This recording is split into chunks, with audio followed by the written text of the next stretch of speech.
ইউক্রেনকে সামরিক সহযোগিতা দেওয়া বন্ধ করলেন ট্রাম্প।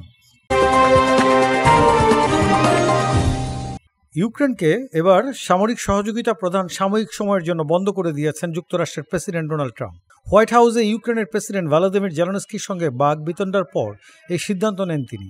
স্থানীয় সময় সোমবার একাধিক সংবাদ মাধ্যমের প্রতিবেদনে এই সিদ্ধান্তের কথা জানানো হয়।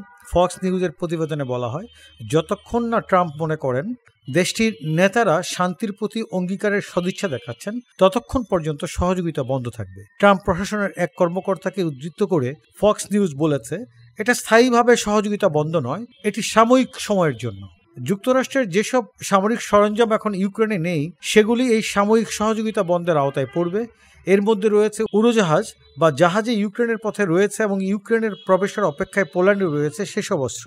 সাময়িক এই অস্ত্র সহযোগিতা বন্ধ রাখার সিদ্ধান্ত কার্যকর করতে প্রতিরক্ষা মন্ত্রী পিট হেগসেথকে নির্দেশ দিয়েছেন প্রেসিডেন্ট ট্রাম্প। ইউক্রেনকে সামরিক সহযোগিতা প্রদান স্থগিত করা নিয়ে তিনি আলোচনা করেন নাই। হোয়াইট হাউসে সাংবাদিকদের একথা বলার কয়েক ঘন্টা পরই এই খবর প্রকাশিত হয়।